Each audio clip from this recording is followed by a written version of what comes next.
Jadi di pagi ini kita akan mencoba sedikit berlatih atau menunjukkan bagaimana kita bisa menggunakan One Compiler bila kalian tidak menginginkan menginstalasi Python di komputer kalian secara lokal. Jadi kalian bisa melakukan kompilasi program Python dengan menggunakan berbagai compiler yang ada di internet yang tersedia. Nah, itu salah satunya adalah One Compiler. Nah, disarankan agar kalian login ya dengan register terlebih dahulu, login ke sana, sehingga nanti kalian bisa melihat apa-apa yang sudah kalian kerjakan. Jadi sebagai contohnya saya berikan di sini ya. Jadi saya di sini my account, di sini ada codes ya. Jadi saya bisa mereview kembali kode-kode yang sudah dibuat di sini. Jadi ini kebetulan kode yang sudah disampaikan kalian lewat materinya. Di sini ada kode juga yang akan kita bahas hari ini. Jadi bisa terlihat bahwa saya baru buatnya 1 jam yang lalu. Ini saya buatnya kemarin malam ya. Nah ini kemudian yang berikut-berikutnya. Jadi dengan ini kalian punya arsip dan kalian juga bisa membagikan kodenya. Jadi misalnya kalau kalian suatu saat bekerja sama, tentu saja bukan pekerjaan yang cukup konfidensial sehingga bisa sharing di internet gitu. Itu kalian bisa membagikan kodenya, jadi kalian sudah yakin itu jalan, terus kalian bagi.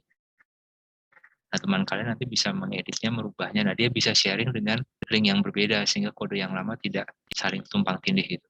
Dan ini salah satu kelebihannya. Nah, sebenarnya di sini juga ada fasilitas atau fitur untuk melakukan kompetisi ya atau tes, tapi saya belum sempat mempelajarinya. Tadinya sih ingin supaya PR atau tugas itu bisa dilakukan di sini. Jadi kalian ngoding secara online sehingga ada batas waktu dan kalian akan saya dengan mudah bisa memberikan hasilnya. Nah, sementara kita akan gunakan GitHub terlebih dahulu. Jadi yang penting hasilnya kalian terdokumentasi dengan baik. Masih saya periksa secara manual ya. Nah, ini tadinya saya ingin menggunakan ini. Nah, mungkin beberapa dari kalian bisa mulai register di sini ya, supaya kalau nanti akan digunakan, kalian sudah punya account-nya di sini. Dan nanti sebagai jawaban, bila ada tugas, kalian cukup memberikan link-nya, saya tinggal klik untuk running, itu saya langsung dapatkan hasilnya benar atau salah gitu. Sedangkan kalau di GitHub saya harus copy ya, saya copy dari GitHub, saya paste ke lokal saya untuk saya lihat hasilnya. Jadi, nah kita kembali ke ini, kita klik on compiler. Nah di sini ada contoh program biasanya sehingga kita bisa langsung menjalankan. Nah kita tidak akan membahas coding menggunakan bahasa pemrograman Java, jadi saya klik di sini terus kita pilih. Kita akan konsentrasi ke Python. Ini di sini. Nah di sini ada Python 2 ya. Jadi sebenarnya saat ini kita menggunakan Python 3. Jadi di Python 2 itu ada beberapa perintah atau sintaks yang sudah deprecated yang tidak lagi disupport di Python 3. Jadi kalau kalian sudah mahir Python, biasanya kalian sebelumnya sudah belajar di Python 2, itu harus cukup hati-hati pada saat kalian mempublish program kalian, harus dijelaskan bahwa itu khususnya dijalankan di Python 2. Ya. Nah juga sebaliknya, bila kalian buat program di Python 3, harus di state bahwa itu adalah Python 3, sehingga jangan sampai nanti ada rekan atau kolega yang tertarik untuk menjalankannya, sementara dia masih mengisah Python 2, dan dia bingung ada perintah-perintah yang tidak dikenal. Jadi kira-kira demikian. Tapi secara umum perintah-perintah dasarnya sama, tapi hanya ada beberapa library yang penamaannya atau fungsinya berbeda.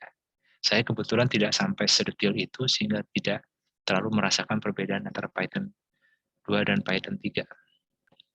Nah, sekarang kita klik ini, kita masuk ke sini. Nah, di sini tinggal kalian jalankan ya.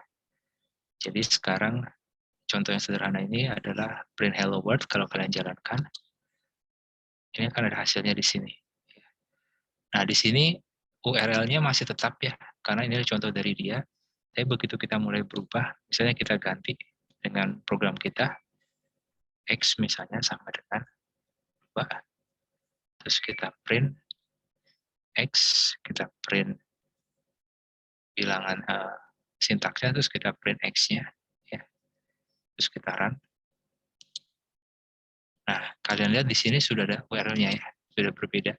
Nah, URL ini bisa kalian share, sehingga nanti bisa dibuka oleh kolega kalian, akan menghasilkan program yang ini gitu. Maaf, ini ada salah, ada pesan kesalahan.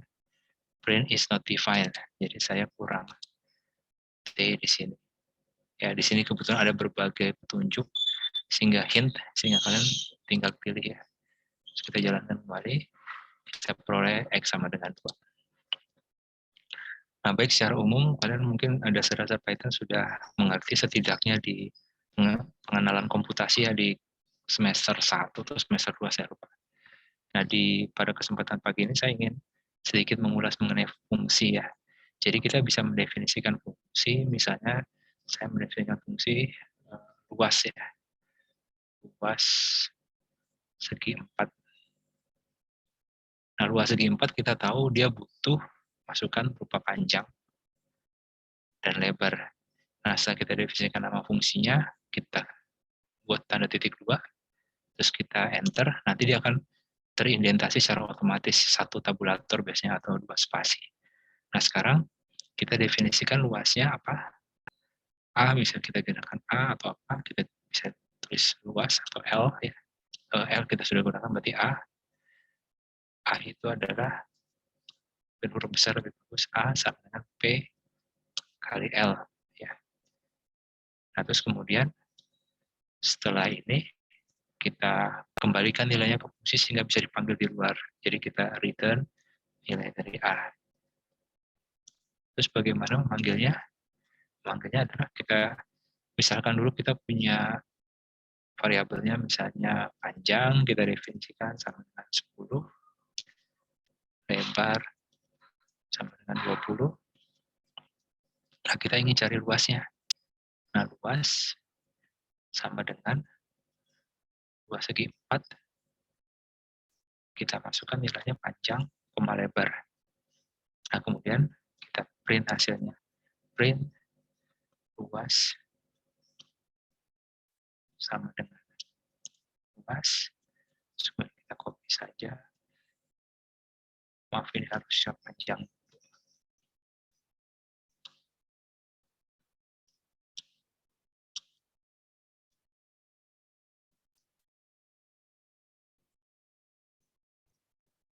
Sini adalah lebar.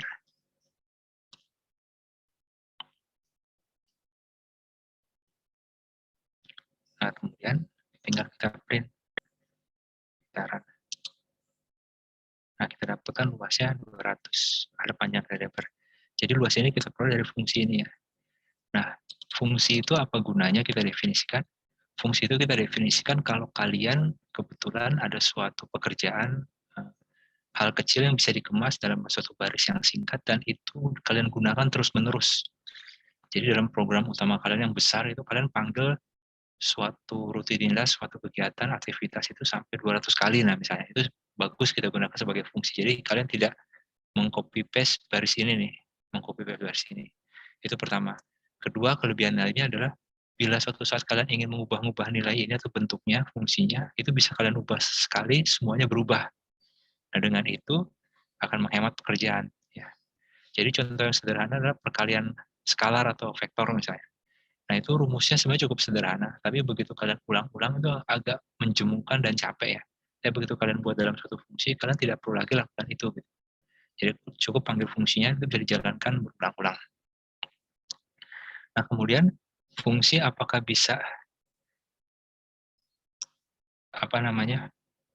untuk contohnya bisa apakah ada iterasi? Nah, bisa. Kita sekarang coba ya.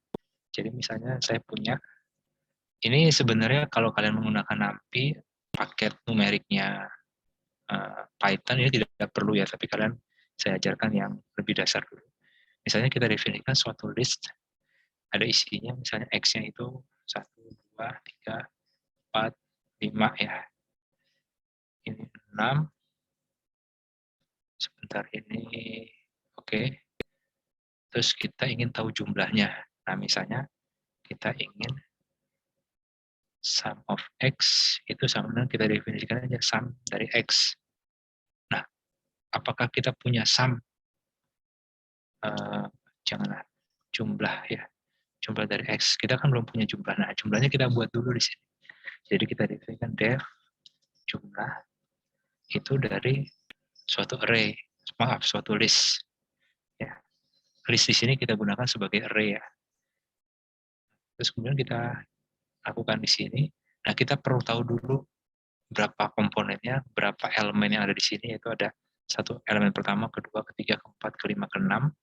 Jadi kita cari panjangnya dari elemen ini, terus kemudian kita lakukan iterasi dengan indeks iterasi itu I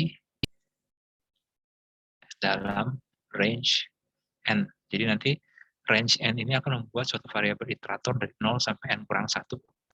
Nah, perlu kalian ingat bahwa larik atau array yang dalam ini kita gunakan variabel jenisnya list dalam Python itu indeksnya dimulai dari 0. Jadi 0, 1, 2, 3, 4, 5. Jadi cocok dengan penggunaan range. Memang digunakan untuk itu.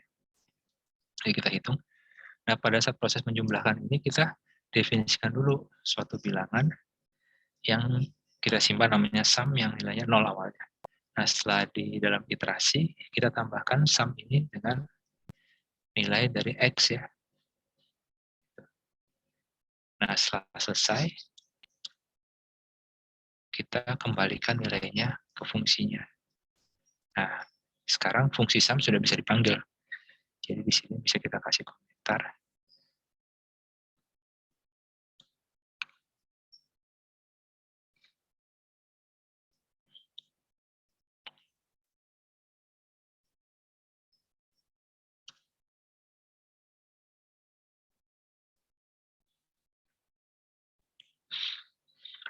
Nah, di Python, bila kalian pernah belajar bahasa pemrograman yang lain, blok yang bisa diiterasikan itu biasanya ada begin end, atau ada tanda kurung kurawal, kurung tutup, buka dan tutup, ada tanda mulai apa?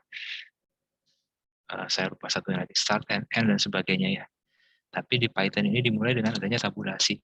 Jadi kalian lihat di sini ada tabulasi satu masuk, itu artinya semua yang masuk satu indentasi itu dalam blok fungsi jumlah. Nah, kemudian dalam for ini ada masuk satu lagi. Jadi semua yang masuk satu seperti ini, itu ada dalam blok iterasi for. Jadi kita bisa lihat dari sininya tidak perlu tandaan tambahan-tambahan lain. Nah, mulainya suatu blok itu, biasa kita tandai dengan titik 2 ini. Nah, untuk fungsi kita tandai dengan titik 2 ini, untuk for kita tandai dengan titik 2. Nanti bila ada if, kita akan coba bahas, itu akan juga dimulai dengan tanda titik 2, juga else ya. Nah, sekarang kita tes hasilnya. Kita lihat di sini.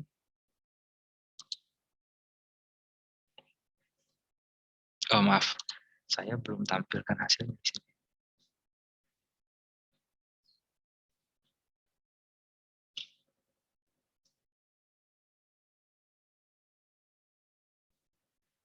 Biar kelihatan, kita jumlahkan. Kita isikan juga X-nya berapa. Ya.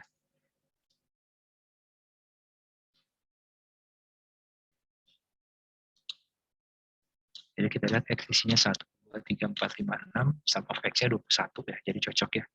Kita jumlahkan ini 6, 10, 15, 21. Nah, sekarang apakah ini selalu benar ya? Kita coba saja. Kita bisa tambahkan lagi di sini 10, 20. Jadi 30 tambah 21 harusnya hasilnya 51 ya. Nah, kita tes lagi. Nah, hasilnya 51. Jadi cocok ya. Jadi sekarang sudah bisa, kalian sudah punya fungsi sum ini yang bisa kalian gunakan untuk menjumlahkan larik-larik yang kalian inginkan. Nah, kemudian agar hasilnya tidak terganggu dengan yang ini, saya tutup yang ada printnya ya. Nah, tanda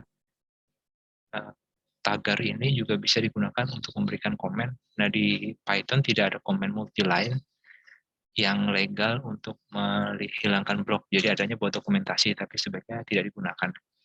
Nah, sekarang saya tutup ini. Jadi sekarang hasil keluarannya tidak terlihat ya. Jadi tidak ada hasil keluaran. Your program did not output anything, ya, karena print-printnya sudah tutup. Nah, sekarang kita coba menggunakan misalnya fungsi if ya. Def misalnya apa?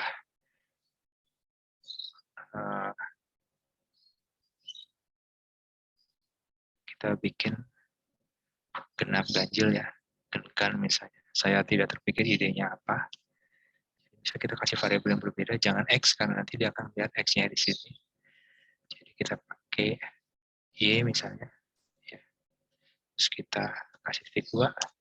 Sekarang kita pakai if X bagi 2 sama dengan in X bagi 2. Ini kita hasil, kita isikan kosong, atau tidak juga nggak apa-apa ya. Jadi kalau X dibagi 2, itu nilainya sama dengan pembulatan dari X bagi 2, maka saya masih terpengaruh bahasa program sebelumnya. Ini kita bikin hasil sama dengan dalam bentuk string genap. Nah, sekarang kita bikin else, bila tidak, hasil sama dengan ganjil. Ya. Terus kita balikkan hasilnya ke fungsi awalnya, return hasil. Nah, sekarang bisa kalian gunakan print langsung gengan misalnya dari 2. Kita jalankan.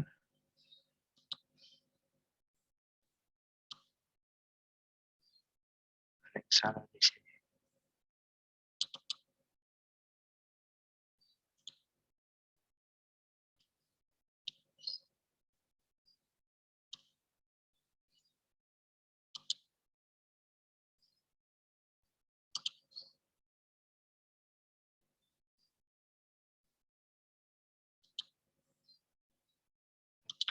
Coba kita pakai tidak sama saja.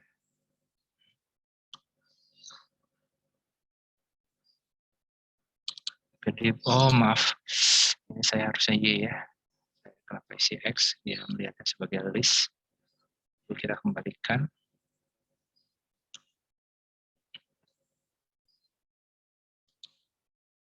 Nah, kita bisa lihat genap.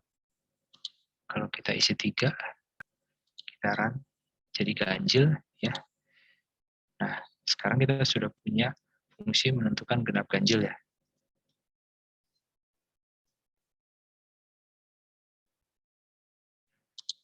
Ini tidak ada hasilnya lagi karena kita tadi tutup ya. Nah, sekarang kita punya list ini ya, punya list. Sekarang kita bisa gunakan list ini untuk menentukan genap atau ganjil. Ini saya hapus ya.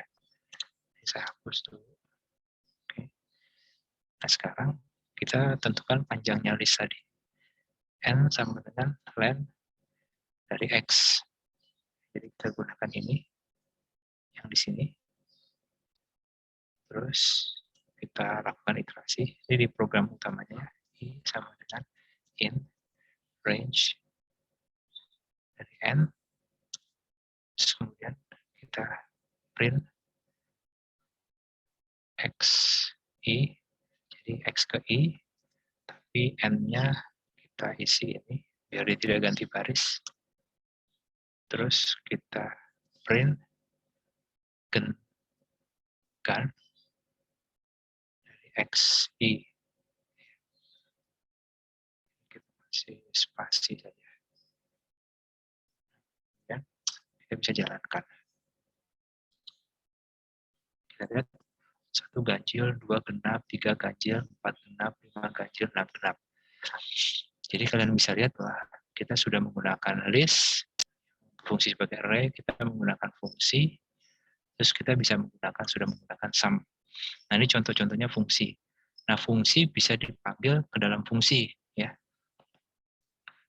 Jadi di sini kita bisa, ini memang agak dibuat-buat ya, ini agak dibuat-buat, tapi bisa saya contohkan di sini.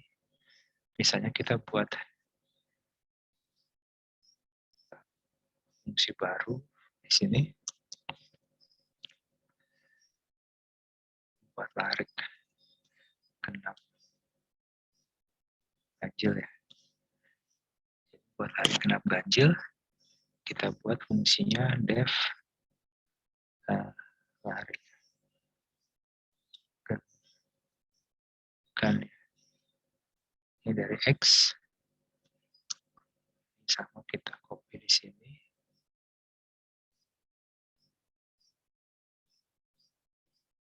Kita perlu suatu variabel hasil dulu, isinya tidak ada,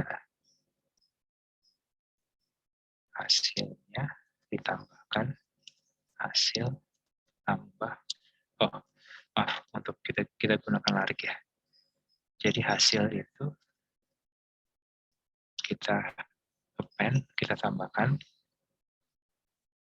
gen dari X, Y. Kita selesai, kita return hasil. Kalau kita jalankan, ini masih hasil yang ini ya.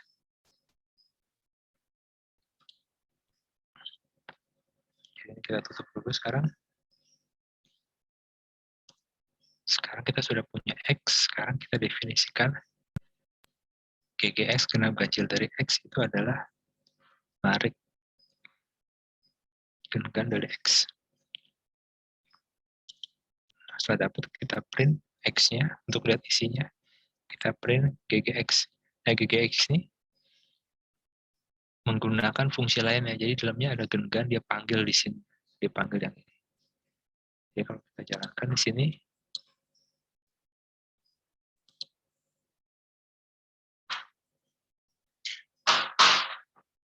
ada indentation error. Oh maaf, ini dia perlu ada sesuatu yang diidentasi karena ada for. Jadi kita jalankan lagi, kita dapat ada matriks X isinya 1, 2, 3, 4, 5, 6, ada matriks gen X isinya ganjil genap, ganjil genap, ganjil genap ya. Jadi kita bisa lihat di sini kita sudah bisa membuat fungsi yang dalamnya ada fungsi yang lain. Jadi kita lihat di sini kalau kalian kebetulan ada 100 baris yang harus menentukan suatu bilangan itu genap atau ganjil, nah kalian jangan selalu siap saat mengcopy ini. Ini hasilnya akan melelahkan dan kemudian kalau itu ternyata salah, berarti kalian harus menelusuri 100 baris, 100 hasil kopian tadi untuk menggantinya. Nah, tapi dengan membuat fungsi, kita cukup mengkoreksi fungsinya, setiap fungsi berikutnya memanggil fungsi tersebut akan otomatis terkoreksi karena sumbernya hanya satu. Nah, kira-kira demikian manfaat dari penggunaan fungsi, dan juga ini kira-kira cukup untuk pengenalan one compiler pada saat ini. Nah, terima kasih untuk bahan ini, kita cukupkan sampai di sini.